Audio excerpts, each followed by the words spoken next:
Sud Radio, au cœur de la mêlée, François Trio.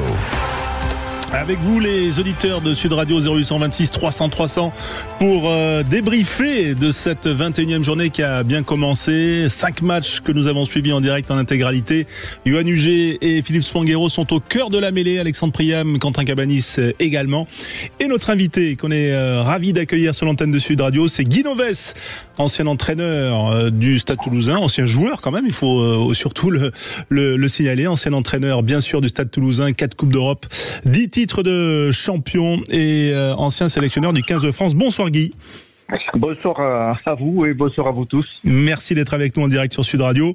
Alors Guy, 21e journée, je le disais, il y a eu un multiplex assez passionnant qu'on a vécu en intégralité sur Sud Radio. Comment vous l'avez vécu ? Écoutez, j'ai peut-être pas eu l'occasion de voir tous les matchs, même si je voyais les essais. Mais c'est vrai que le match de Paris qui va arracher cette victoire à la fin du match est quand même incroyable. Le score très important de la part de Perpignan qui aujourd'hui est en train de, c'est pas la première fois, hein, donc qui quand même sort de cette zone difficile dans laquelle cette équipe était depuis plusieurs années. Voilà, j'ai suivi un petit peu ces résultats, mais c'est vrai qu'on a l'impression que, évidemment, au fur et à mesure, plus on se rapproche de la fin du championnat, plus les équipes s'accrochent et sont serrées. Ouais, et à la fois, plus elles se lâchent, j'ai envie de dire, parce que quand on voit Perpignan qui met 51 points, 7 essais face à un concurrent, on va dire, pour le maintien, on peut le dire comme ça, Lyon, il se passe quand même quelque chose du côté des Mégirales, Guy. Oui, ils se lâchent, c'est leur style de jeu. Hein. C'est surtout les formes de jeu qui sont efficaces. Donc c'est le style de jeu que l'USAP aujourd'hui a adopté et qui amène ce genre de résultats et qui ramène le public vers les stades et qui donne un spectacle très important et efficace. Donc c'est très intéressant. Et justement, Guy, à ce sujet-là, on a beaucoup trop, à mon sens, entendu parler de possession, repossession, dépossession ces dernières années sur la scène internationale et ainsi de suite. Et on a la sensation qu'aujourd'hui, en top 14, jouer au rugby est récompensé. Alors, le Stade Français, je le mets un tout petit peu à l'écart aujourd'hui, mais on a vu que Pau, ça fonctionnait, que Perpignan, ça fonctionnait, que ce jeu de mouvement, de vitesse, d'initiative existait toujours.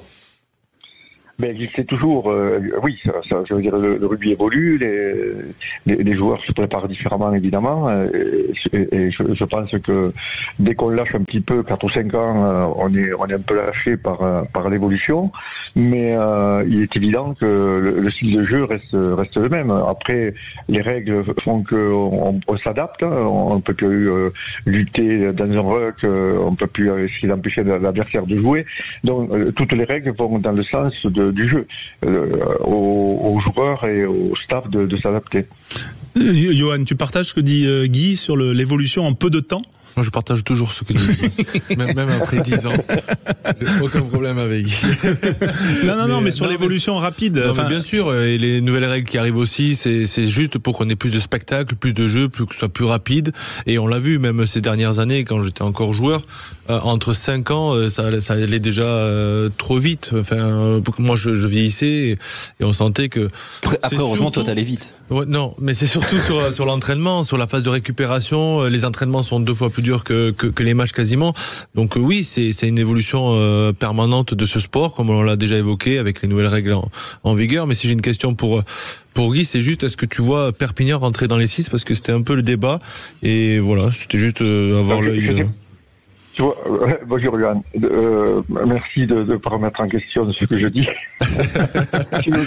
tu me fais rire, mais au contraire, non, l'intérêt c'est justement de pouvoir remettre en question tout ce qu'on peut dire et être nombreux à participer. Non, je vois pas Perpignan rentrer dans les 6 parce que ils sont très très efficaces sur leur terrain. Je pense qu'ils sont déjà heureux de ces résultats-là et je suis pas sûr qu'il soit capable d'aller gagner à l'extérieur pour rentrer dans les 6. Voilà mais ça reste intéressant. Après, juste une parenthèse, et même le rugby anglais, on voit que les Anglais jouent. Alors que il y a eu certaines époques, l'époque que tu connais, Johan, on avait l'impression qu'il y avait que des coups de pied. C'était vraiment, on sent que tout le monde va vers le jeu et c'est ce qui rend le spectacle intéressant et surtout rend les joueurs efficaces. Les clubs anglais, Guy, parce que l'équipe nationale, Coupe du Monde et tournoi, c'était l'effet Eddie Jones qui avait apporté ça. Oui, non, mais je parle des clubs anglais. Des clubs anglais, ce qu'on a vu notamment Exeter et Harlequins. Oui, mais vous verrez. Oui, mais on est ok, mais les clubs anglais, mais on voit quand même que petit à petit, l'Angleterre revient petit à petit vers le niveau qui était le sien. C'est vrai, avec du talent et beaucoup de jeunes aussi qui émergent avec effectivement cette envie de jouer. Revenons à nos moutons perpignanais, parce que quand même la Guy rejoint ce que tu disais, Johan, c'est-à-dire que toi tu les vois pas non plus rentrer dans la qualif. Il y a le derby à suivre la semaine prochaine qui a l'air très intéressant. Montpellier-Perpignan. Et ensuite, au vu de ce résultat-là, on verra. Parce que comme tu as dit, ils ont 3 déplacements. Et 3 déplacements à ce niveau-là, c'est compliqué. J'ai peut-être des concurrents ou des garçons ou des équipes qui jouent le maintien comme Montpellier. Donc c'est sûr que ça va être difficile pour eux d'aller s'imposer. Mais si on y voit un peu plus loin, si on regarde plus loin, s'ils se qualifient, il y a la Champions Cup à gérer derrière. On l'a vu avec des Bayonnais, comme quoi c'était compliqué à gérer quand même. C'est vrai. Philippe Spanghero, toujours avec nous, bien sûr. Philippe, on le disait avec Guy, toi ton œil de spectateur, est-ce que tu vois aussi ces formes de jeu qui évoluent? Pau est un bon exemple, on en a parlé tout à l'heure, mais voilà, et ça te saute aux yeux également? Oui, bonsoir Guy. Oui, François, ça me saute aux yeux parce que quand on regarde les scores moyens en top 14, j'ai pas souvenir qu'on ait des scores moyens comme ça sur les dernières saisons. Et ça ramène la question de l'évolution des règles. On a eu un débat là-dessus il y a quelques semaines seulement. Je pense qu'il faut pas aller trop loin. On a trouvé, je trouve, quelque chose qui permet de redonner vraiment du spectacle, d'essayer d'amener du jeu. Il reste un sujet, c'est vraiment la santé des joueurs, donc quelques arbitrages encore à prendre sur les règles, notamment sur les zones de ruck, sur la zone de plaquage. Mais pour moi, voilà, les grandes règles, on les a aujourd'hui. Et il faut faire attention à pas aller trop loin pour arriver à un jeu qui ressemblera à nos voisins trésistes. Donc voilà, aujourd'hui on se régale. C'est vrai que je suis assez d'accord avec Guy, même le rugby anglais montre la voie sur le jeu. On est sorti de ce débat pour moi des derniers mois, qui nous ont animés jusqu'à la Coupe du Monde sur ce jeu de dépossession. On voit quand même que garder le ballon, c'est quand même efficace et c'est intéressant. Et juste, je reviendrai sur ce qu'on vit en ce moment. Il y a un sujet qu'on met pas assez en avant, c'est les règles qui ont été prises de GIF et aussi de la façon de légiférer sur le salary cap. Parce que finalement, aujourd'hui, on voit ce championnat très homogène avec des équipes comme Perpignan, comme Pau, qui ont des moyens financiers beaucoup plus limités, mais qui arrivent à performer. Parce que je crois qu'on est sorti de la période dans laquelle certains clubs truquaient vraiment le salary cap, etc. Les règles se sont durcies. Et donc, quelque part, comme qui c'est ces règles aussi qui renforcent, comme Toulon, comme le Racing à une époque. Voilà, on parle vrai sur Sud Radio, donc voilà, tout le monde sait comment ça se passait. Mais c'est moins vrai, voilà. C'est vrai. Guy, sur ce côté très homogène là du classement, c'est vrai que entre la 4e place et la 9e place, il y a 3 points. C'est vrai que certaines équipes, les équipes sont très proches. De toute façon, vous perdez un petit peu la mémoire parce que chaque année, c'est toujours très dur. Sauf cette année, on a la sensation que Toulouse est un petit peu au-dessus, mais après, toutes les équipes se tiennent. Donc, effectivement, rentrer dans les 6, comme l'a dit Philippe, et je le rejoins là-dessus, ou Johan, je sais plus, mais il est certain qu'après, il faut savoir pouvoir gérer et avoir un effectif conséquent l'année suivante pour gérer la Coupe d'Europe, parce que pour jouer la Coupe d'Europe et lâcher les matchs et perdre tous les matchs derrière, il y a aucun intérêt. Donc effectivement, je pense que rentrer dans les 6 c'est très bien. Il faut être en phase finale parce que tout peut arriver évidemment, mais malgré tout, il faut avoir l'effectif la saison suivante. Il faut penser à demain, comme dirait d'ailleurs, comme chante Cali, chanteur catalan.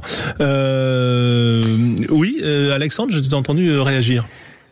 Oui, alors je me suis un petit peu amusé cette semaine, Guy, à regarder un petit peu comment se passait la Champions Cup, et vous n'êtes pas sans savoir évidemment que en phase de poule, on n'affronte jamais des équipes de son championnat dans cette nouvelle formule, ce qui fait que bien le top 14 s'est déplacé à de nombreuses reprises déjà en Afrique du Sud spécifiquement. Le top 14 a fait 7 voyages en Afrique du Sud pour 1 victoire et 6 défaites. La première chip a fait 6 voyages, 0 victoire en Afrique du Sud. Ce qui favorise clairement les grands clubs irlandais parce que du coup ils n'ont pas ces déplacements-là et ils se placent très haut dans les classements pour ensuite recevoir jusqu'en finale. Je mentionne notamment le Leinster, mais au-delà de ça même, ça pâtit aussi sur le top 14 avec une statistique tout à l'heure qui m'avait moi assez interpellé. Les clubs français, donc sur les 6 déplacements, eh bien les clubs français n'ont jamais remporté le match suivant. C'est-à-dire que quand tu fais un déplacement d'Afrique du Sud et que tu reviens jouer en top 14 ou tu vas jouer une autre rencontre de Champions Cup, tu perds systématiquement, et c'est même souvent des mauvaises passes qui s'enclenchent pour les clubs qui auront donc fait ces 20 000 kilomètres.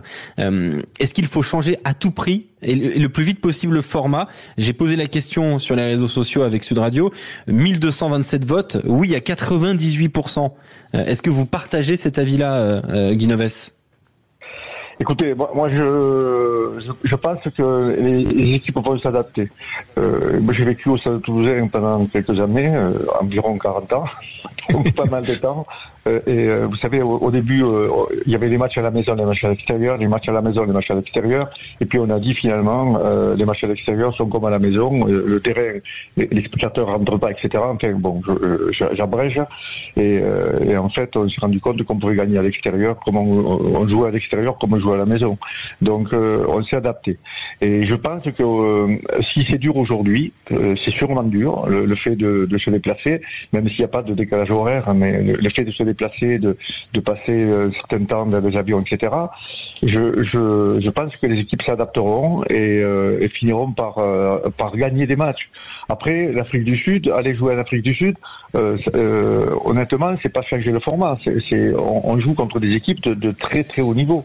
Le problème, c'est que les Irlandais, eux, n'y vont jamais. Mais voilà, mais alors ça, vous savez, on a été confrontés, nous, en Coupe d'Europe, puisqu'on a joué plusieurs fois la Coupe d'Europe, à ces équipes, à ces provinces irlandaises qui ne passaient pas par la phase de qualification et qui étaient systématiquement qualifiées. L'Ulster, le Connacht, enfin, systématiquement, ils sont là. Donc, et on s'adapte, on s'y adapte. Donc, ils sont pas, c'est pas eux qui mènent la danse en Coupe d'Europe, même si le Leinster reste très, très impressionnant, un petit peu comme Toulouse aujourd'hui, mais c'est vrai que, bon, je ne sais pas si le changement de format fera avancer qualitativement le rugby. Voilà mon point de vue. Revenons quand même sur cette fin de saison et sur ce côté très serré entre les équipes. Quand on est un coach comme vous, Guy, vous l'avez été longtemps, comment on fait pour libérer les joueurs là, enfin en tout cas, voilà, qui puissent s'exprimer pleinement à des matchs à fort enjeu sur les 5 journées là qui restent à disputer? Écoutez, moi j'ai eu la chance d'être le coach de Toulouse notamment, donc les matchs à fort enjeu, en fait nous on préparait les phases finales, hein. C'est encore le cas aujourd'hui, avec plus, parce qu'on a la sensation que l'effectif est encore très très très très impressionnant, et donc on essaye quand même de tirer le meilleur de l'ensemble des joueurs en essayant justement on s'adapte, si vous voulez, à son effectif. Chaque effectif est différent. Le staff s'adapte à l'effectif. Certains effectifs ont besoin d'être menés, d'autres ont besoin de se lâcher, d'autres ont besoin d'être libérés. Donc il faut essayer de s'adapter. Donc bon, moi je suis pas, encore une fois, j'ai eu la chance de vivre des moments un peu exceptionnels, et nous préparions les phases finales 3-4 matchs avant, 1 mois avant, 2 mois avant. Quand on prépare la Coupe d'Europe, on prépare la Coupe d'Europe 2 mois, 3 mois avant. Donc si vous voulez, c'est une approche un peu différente de la part de notre part et de la part de certains coachs qui jouent le maintien, qui jouent leur place dans les 6, qui jouent la qualif. Donc l'idéal c'est que les joueurs gardent une forme de confiance dans ce qui est proposé de manière à les rendre efficaces. Est-ce qu'il fallait un traitement particulier pour Yohan Huget? Il n'y a pas un traitement particulier parce que s'il fait partie des phénomènes de ce jeu, et heureusement qu'il y en a encore aujourd'hui. Et c'est vrai que Yohan, vous savez, Yohan, je vais vite rapidement parler de Yohan, mais il a su partir du club, aller faire ses armes. Je crois qu'il est allé à Agen, il me semble, pour essayer de s'améliorer, etc. Et puis quand il est revenu, il était le plus fort. Donc voilà, il a su attendre son heure. Et ce genre c'est une éducation qui aujourd'hui est l'éducation du Stade Toulousain. Voilà, qui perdure cette éducation. Voilà, est-ce que Yohan, tu veux réagir peut-être à ce que dit c'est le fait d'être parti qui a fait que t'as franchi ce cap-là? D'être parti, non, mais c'était déjà merci pour ces mots, Guy, mais il était je voulais juste prouver que je pouvais revenir, j'avais toujours en tête de revenir, alors je sais pas pourquoi, peut-être parce que Guy un jour il m'a dit oui, il y a beaucoup de joueurs qui partent, mais ils reviennent très peu, donc il y en a très peu qui reviennent. Exactement. Donc, je m'en souviens pas peut-être, mais il m'avait dit ça un jour, mais ça m'a fait rire. Thomas Ramos en fait partie. Il est parti à Colomiers, il est revenu encore plus fort. Donc ce sont des joueurs qui vont s'aguerrir, qui vont continuer à progresser, gagner en expérience. Et lorsqu'on refait appel à eux, c'est qu'il y a une raison. La raison, c'est qu'on sent qu'ils peuvent être effectivement les plus forts dans leur domaine. Ouais, Toulouse ce soir au Vélodrome. Guy, votre regard? C'est une équipe, on va dire, mixée, avec des jeunes et quelques cadres qui ont besoin de compétition. Cette équipe-là, elle peut aller faire le coup, vu ce qu'elle est capable de nous offrir depuis quelques semaines, voire quelques mois.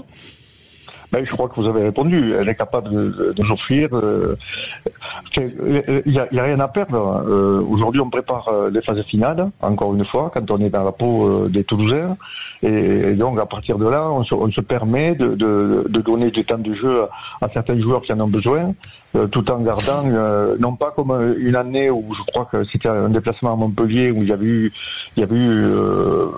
une vingtaine de jeunes joueurs. Donc là, ils avaient pris c'était vraiment impossible pour eux de gagner une expérience. Mais là, les jeunes joueurs actuels sont entourés de plus vieux briscards, de joueurs de qualité. Donc effectivement, ça leur donne cette capacité de donner le meilleur. Et moi, je suis allé à l'époque, je me rappelle, un déplacement à Grenoble, quand Grenoble était en top 14. C'était les premiers matchs de Michalak, patron au Jean-Jean, qui avait 18 ans. Et je me rappelle, le capitaine de l'époque, qui était Emilian Tamac, m'avait dit tu crois que c'est le moment? Et puis finalement, on avait gagné à Grenoble avec ces jeunes joueurs. Donc, je crois qu'aujourd'hui, le Stade Toulousain prépare l'avenir au travers de l'expérience acquise par ces jeunes joueurs et surtout les phases finales qui vont arriver assez rapidement maintenant. L'odeur des phases finales qui excite toujours les grands joueurs et notamment ceux du Stade Toulousain. Guy, je te propose de rester avec nous si tu veux. On a une petite pause et pour continuer justement à parler de rugby avec toi sur Sud Radio au cœur de la mêlée, avec Yohan, avec Philippe bien sûr et vous au 0826 300 300. Sud Radio au cœur de la mêlée, François Trio. Avec vous les passionnés de rugby sur Sud Radio, au cœur de la mêlée. Guy Novès est notre invité exceptionnel pour cette dernière demi-heure. Yohan Huget, Philippe Spanghero, Alexandre Priam, tout le monde est là. On accueille Rémi Dos Santos qui sera avec nous à partir de 20h. Salut Rémi. Salut François. Bienvenue bien sûr. Et merci. puis donc Guy quand même, on va avoir ce match entre Toulouse et Toulon. C'est au Vélodrome. Voilà. Est-ce que ça joue quand même dans la préparation? C'est un stade, Yohan, que t'as connu. Est-ce que ça joue autant toi, ancien joueur, que Guy, ancien coach? Yohan. Non, mais on aime ces stades-là. Quand on joue à Toulouse, on sait qu'on va jouer dans les plus beaux stades à chaque fois. C'est cette chance. quand on porte ce maillot, et le joueur et l'équipe est obligé de se transcender. C'est comme ça, et donc ça met une émulation au sein de l'équipe, au sein du groupe, parce que déjà on n'a pas envie de passer pour des pipes, et tout le monde dit c'est l'équipe bis, c'est l'équipe, donc on a quand même envie de prouver. Je me souviens une fois, Guy, pour faire tourner les cadres, avait envoyé quasiment l'équipe Espoir à Perpignan, et je faisais partie, et donc voilà, il nous avait dit 2-3 mots avant, on voulait faire plaisir, faire honneur au maillot, et il y avait, je crois, 5-0 face à la grande équipe de l'USAP dans les années 2000, donc on s'était accroché. Je ne sais pas si Philippe était là d'ailleurs aussi dans l'équipe, mais on s'était bien envoyé, il nous avait offert les maillots à la fin, donc on a passé un bon moment. Donc on n'avait pas pris une grosse déroute. D'accord. C'est ce que je veux te dire, c'est qu'on arrive à se transcender. D'accord.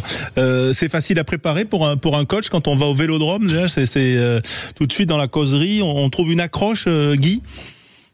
Des fois, je sais pas trop à l'époque, je savais pas trop ce que j'allais dire aux joueurs, et puis finalement, lorsqu'on passe des semaines avec eux, on prépare les matchs avec eux, et les choses viennent toutes seules. Voilà, on parle assez facilement parce qu'on sait ce que les joueurs, ce dont les joueurs ont besoin. Donc oui, non, c'est pas dur. Et Johan l'a dit, lorsqu'on joue devant des grands stades, devant 50 000, 60 000 personnes, on est évidemment, quand on est joueur, on a qu'une envie, c'est donner le meilleur pour les copains, pour son équipe. Donc c'est très simple. Comme ça veut pas dire qu'on gagne à tous les coups, mais ça veut dire qu'on donne le meilleur à tous les coups. C'est ça qui était très important, sachant qu'on est quand même, on se doit de donner le meilleur pour encore une fois pour les autres, non pas pour soi-même, mais pour les autres. Et puis on se doit de marquer des points pour l'avenir. Chacun doit donner le meilleur. Et c'est vrai que quand on représente, quand on rentre dans le stade toulousain, qu'on a été élevé stade toulousain, au niveau des enfants notamment, je pense que lorsqu'on est adulte et qu'on a la chance de porter ce maillot, et bien effectivement ça change. Philippe Spanghero, j'imagine que ça doit te parler, ça doit te toucher. Ouais, bien sûr, parce que c'est vrai que c'est difficile à expliquer par des mots. En plus, c'est assez étrange parce que c'est exactement ça. Et puis, il y a cette émulation. Moi, j'ai vraiment été très frappé au Stade Toulousain par ce caractère collectif, même de très grands joueurs. Il y a une anecdote que je rappelle souvent, mais moi, je suis toujours très proche de Grégory Lambolé, qui était toujours un joueur important sur les saisons régulières et des fois qui jouait pas beaucoup les phases finales. Et je me souviens d'une année où une demi ou une finale, il pensait peut-être être sur la feuille et puis finalement c'est Yannick Nianga qui joue à sa place et Greg apprend ça et il sort, on se retrouve, il me dit c'est bien pour l'équipe, ce sera mieux pour l'équipe que ce soit Yannick et c'est quand même un grand compétiteur et je me dis je vois pas dans quel autre club un joueur comme ça peut avoir cette réflexion-là et penser tout de suite à l'équipe.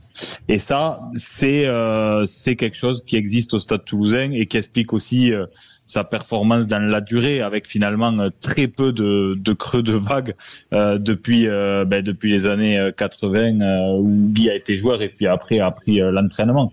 Donc voilà, c'est un club à part.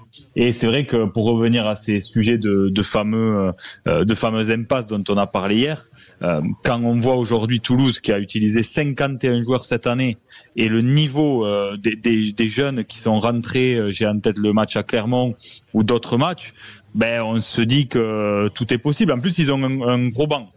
Donc, s'ils commencent à faire douter cette équipe du RCT avec un bon coaching, ça peut le faire. C'est quand même une équipe qui a de la gueule, je trouve, qui va être alignée au Vélodrome ce soir. Vous savez que pendant le peu de temps où on a connu Guy, que j'ai connu Guy à Toulouse, il nous a jamais parlé de gagner un match.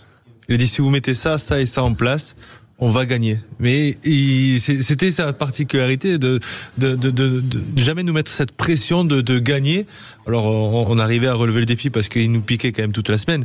Mais jamais il a dit il faut gagner ce match-là. C'est incroyable. Parce qu'on a connu d'autres entraîneurs et le fait de voilà, maintenant on est vieux et on repense à plein de petites choses et ce côté-là ça m'a toujours marqué. Guy. Oui. Non, mais ça, il me fait rire. Non, mais c'est vrai, Guy. Tu ne mettais pas cette pression de gagner absolument. C'est donner non, mais faire en sorte que chaque joueur puisse donner le meilleur et s'exprimer. Voilà. Après, on a évidemment ces méthodes. On est proche ou on est très proche des joueurs, on est loin. Moi, je crois, j'étais comme l'a dit Yohan, j'étais assez proche d'eux toute la semaine. Et encore une fois, lorsque j'arrivais sur les briefs, je sais pas, ce que des fois je me dis mais qu'est-ce que je vais leur dire, et puis tout d'un coup ça déroulait. Fabien Plus disait, Guy, lorsqu'il parle on sait ce qu'il va dire, et puis finalement il me surprend tout le temps. En fait je me surprenais moi-même, vous voyez. C'était l'inspiration. Est-ce qu'on a le temps, François, parce que j'ai une petite anecdote qui explique quand même le niveau de détail dans le management de Guy. Mais je sais pas si on a une minute. Vas-y. Une fois, je devais le récupérer au Stade Toulousain et je vois la voiture et il était pas là. Donc je l'appelle, il me dit je suis dans les bureaux. Il refaisait les bureaux du centre d'entraînement. Et j'arrive, je le rejoins et je le vois à regarder les plans, à regarder l'aménagement des bureaux. Et en rigolant, je lui dis mais Guy, tu vas pas en plus faire l'archi et regarder le plan d'implantation des bureaux. Mais il me dit et sérieusement, il me dit mais tu déconnes, mais c'est hyper important les bureaux.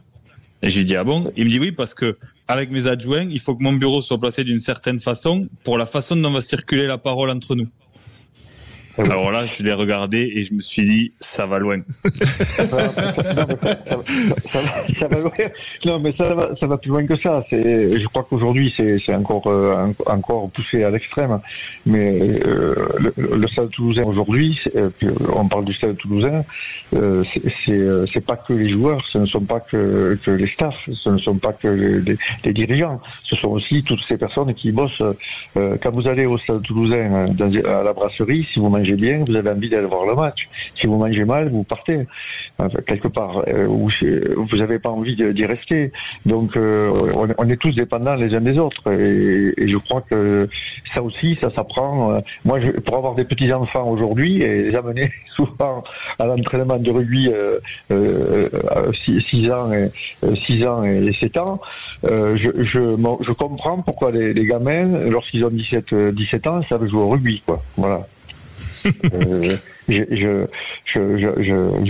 vois un petit peu le niveau des éducateurs, le nombre d'éducateurs qu'il y a par rapport au nombre d'enfants, et honnêtement, je suis sidéré parce que lorsque je bossais, j'avais pas trop le temps d'y aller. D'abord, j'avais pas le temps du tout, et c'est vrai que depuis la Tour d'Ivoire du centre d'entraînement, on faisait pas du tout attention au travail qui était effectué par ces enfants, et je parle des plus petits, hein. Oui. Donc, et tout ça, c'est évidemment au fur et à mesure que les gosses grandissent, évidemment, c'est incroyable. Ils sont dans toutes les finales, ils sont champions. Je comprends. Attention, demain il y a un Toulouse-Bègles, on a la mercerie. Hein. Attention. Et... En finale? Non, en play-off. Voilà. En play-off. Merci Guy d'avoir été avec nous. C'était un plaisir, de parler rugby. On pourrait y rester très longtemps, mais il y a un match qui arrive et bonne soirée en tout cas. Merci Guy d'avoir été avec nous en direct. Yohan, à bientôt. Philippe messieurs. Également. On laisse la main à Rémi Dos Santos. Salut Alex et Quentin. À plus tard. Ciao. Merci. Bonne soirée à vous tous et merci encore.